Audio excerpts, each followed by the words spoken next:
भाभी जरा मेरा टिफिन दे दो, कॉलेज के लिए लेट हो रही हूँ। ये ले बेटी तेरा टिफिन। तभी रमन भी वहां आ जाता है। माँ, तुम अकेले ही सारा काम क्यों कर रही हो? प्रतिज्ञा कहाँ है? तुम्हें उसकी फिटनेस का तो पता है ना, बैकयार्ड में एक्सरसाइज कर रही है। फिटनेस और एक्सरसाइज वगैरह ठीक है, लेकिन उसे घर के काम में तुम्हारी मदद भी तो करनी चाहिए। अरे ठीक है, सीख जाएगी।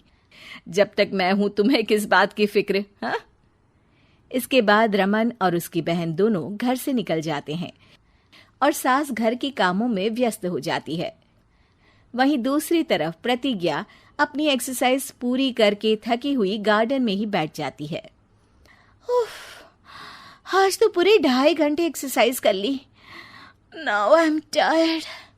थोड़ी देर आराम करके फिर शाम को योगा करूंगी। प्रतिज्ञा अपने कमरे में जाकर सो जाती है। सुबह से शाम हो जाती है।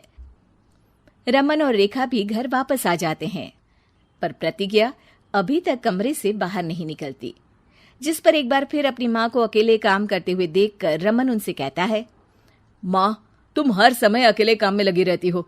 आखिर प्रतिज्ञा पूरा दिन करती क्या है? बेटा, वो थक कर आराम कर रही है, आ जाएगी। तुम हाथ मुंह धोकर डिनर करने आ जाओ। रमन बिना कुछ बोले वहां से चला जाता है। थोड़ी देर बाद वो सब डिनर करने बैठते हैं। तभी प्रतिज्ञा भी वहां आ जाती है और डिनर में बने खाने को देखकर बोलती है, मम्मी ये क्या, सब कुछ तला भुना बनाया है। ऐसा खाना आप सब और मेरी हेल्थ के लिए कितना खराब है। प्रतिज्ञा, तुम खुद कभी माँ की मदद करती नहीं और ऊपर से खाने में नुक्स निकाल रही हो। अरे बहू, हम सबकी हेल्थ के बारे में ही तो सोच रही है।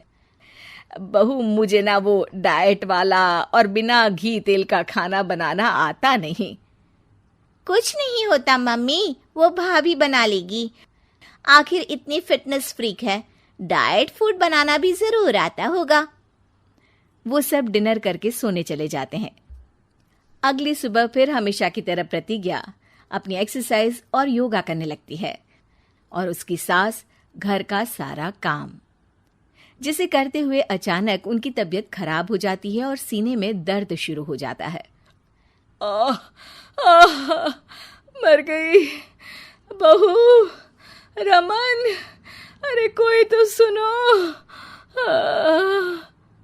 और इसी बीच वे बेहोश हो जाती हैं।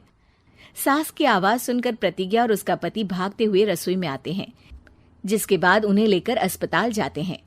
डॉक्टर प्रतिभा की सास का चेकअप करके कहते हैं, अरे इनका कोलेस्ट्रॉल लेवल तो बहुत हाई है और दिल भी कमजोर होता जा रहा है। इनका लाइफस्टाइल और खाने पीने की आदत बदलनी होगी। सिर्फ light and non oily food ही खाना है और कुछ समय तक पूरा रेस्ट, साथ में कुछ एक्सरसाइज या योगा करे तो अच्छा रहेगा। पूरी जांच के बाद डॉक्टर उन्हें घर भेज देते हैं। अब घर का सारा काम प्रतिज्ञा को करना पड़ता है, जिससे वो अपनी सास के साथ पूरे घर को डाइट फूड खिलाना शुरू कर देती है। प्रतिज्ञा, ये क्या बेस्वाद